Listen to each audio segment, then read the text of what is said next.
Hello दोस्तों, आपका भाई एक बार और फिर से आ चुका है नया टॉपिक के साथ। और चैप्टर जो हमारा वही चल रहा है। ठीक है दोस्तों, एक दल का प्रभुत्व का दौर। ठीक है दोस्तों, चैप्टर हमारा वही चल रहा है। बस हमारा आज जो है चेंज हुआ है टॉपिक।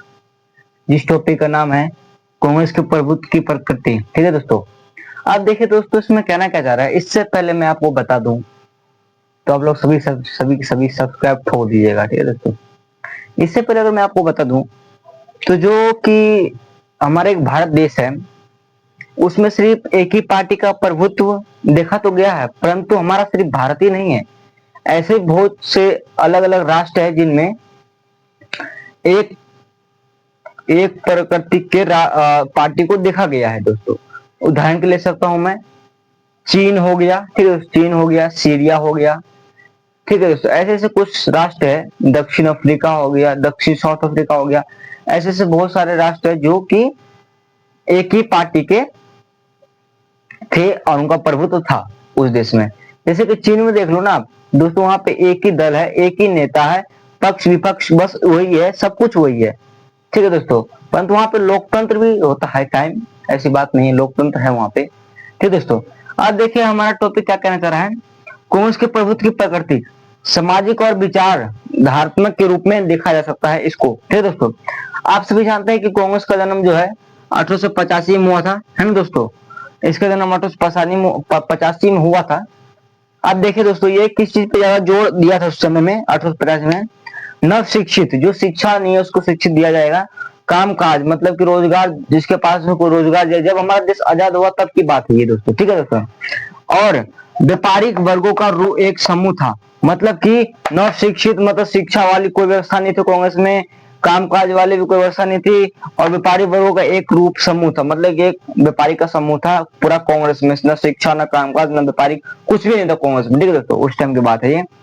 अब देखिए दोस्तों, जन आंदोलन के रूप में क्या कहा जाता है। जन आंदोलन के रूप में जिस कारण जन व्यापारिक राजनीतिक, ठीक है दोस्तों, जन व्यापारिक राजनीतिक पार्टी का रूप लिया कौन, कांग्रेस ने। ठीक है दोस्तों, जन व्यापारिक राजनीतिक पार्टी का रूप लिया कांग्रेस ने। ठीक है दोस्तों, अब देखिए इसमें क्या कहा गया आगे। राजनीतिक व्यवस्था में दबदबा बनाया, मतलब कि जब ये कांग्रेस जनव्यापी राजनीति का रूप लिया, उस टाइम जो है अपनी जो जितनी व्यवस्था थी और राजनीतिक व्यवस्था में अपना दबदबा बना लिया। किसी भी आगे पार्टी को आगे नहीं जाने देते। जैसे कि हमने कल पढ़ा था कम्युनिस्ट पार्टी, सोशलिस्ट पार्टी, ऐसे बहुत सारे पार्टी हमने पढ़े थे, परंतु वे आगे किसी को नहीं जा रहा था, क्योंकि वह अपने राजनीतिक व्यवस्था में दबदबा बनाया था। कौन, कांग्रेस ने। आप देखिए दोस्तों, हम आप पढ़ने वाले जो कांग्रेस ने सविनय ज्ञान आंदोलन के तहत समाज में बहुत सारे परिवर्तन किए हैं, वो अभी हम इस टॉपिक में पढ़ते हैं। देखिए दोस्तों, आप सभी को पता है कि सविनय अवज्ञा आंदोलन 8 मार्च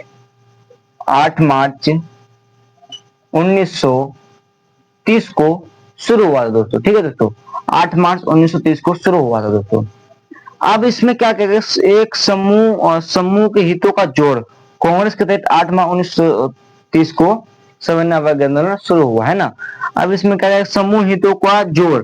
अब देखो दोस्तों, इसमें समूह हितों का मतलब कि सविनय अवज्ञा आंदोलन जब शुरू हुआ तो कांग्रेस ऐसे कौन कौन से परिवर्तन किए, किसको किसको समाज में निम्न में रखा गया, मध्य में रखा गया और ऊंचे वर्ग में रखा गया, सभी सभी को मतलब कि एक सेकंड डिस्कस करने वाले हैं। देखिए दोस्तों, आप लिखा किसान और उद्योगपति, शहर के बाशिंदे और गांव के निवास मजदूर और मालिक मध्य, मतलब कि ये जितने भी हैं किसान और उद्योगपति, शहर और बाशिंदे गांव, मतलब कि इनको किस किस को मध्य में रखा जाए, मध्य में, किस किस को निम्न में, किस किस को उच्च में। निम्न मतलब कि हो गया नीचे वाले में, सबसे नीचे में। मध्य मतलब बीच में हो गया। उच्च वर्ग में हो गया उद्योगपति, जैसे हो गया हमारे उद्योगपति हो गए, मालिक हो गया। जो हमारा मध्य में है वह किसान हो गए, गांव के निवासी हो गए। अब जो ये हमारा निम्न है वह शहर के बाशिंदे और मजदूर। ठीक है दोस्तों, ये सारी चीजें थी। ठीक है दोस्तों, अब देखिए क्या होता है, किस प्रकार से सभी उच्च वर्ग, निम्न वर्ग और जो मध्य वर्ग थे सभी को कांग्रेस एक साथ लेकर चली।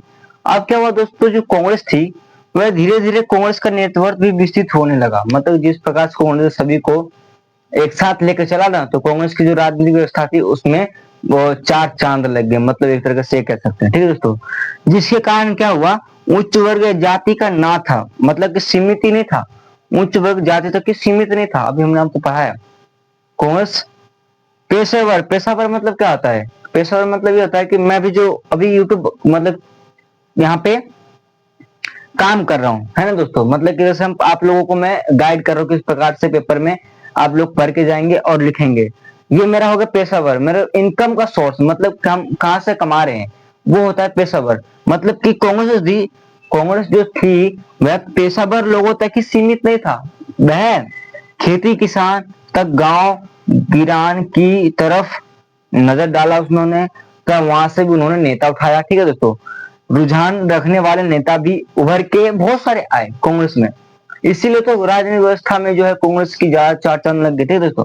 अब देखिए, आजादी के समय तक कांग्रेस एक सतरंगे सामाजिक गठबंधन की ओर शक्ल अख्तियार कर रही थी, मतलब कि आजादी के समय जो थी कांग्रेस बिल्कुल पहली पर गई थी वह सतरंगी गठबंधन की तरफ, मतलब कि बहुत सारे उसमें पार्टी आके मिलजुल कर रहते थे, इसलिए सतरंगी गठबंधन को कहा गया।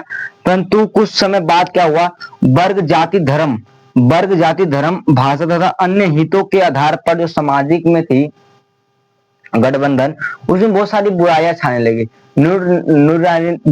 मतलब कि मान लीजिए सामाजिक गठबंधन में बहुत सारी समस्या आने लगी, ठीक है दोस्तों। इसके कारण भाषा तथा अन्य हितों वर्ग जाति धर्म, इसके कारण आप लोग भी जानते हो आजकल धर्म के नाम पे कितना सारा वो चीज होता है, उससे मेरे को कमेंट नहीं, बस हमारे सिलेबस में देखा इसलिए पढ़ रहे दोस्तों।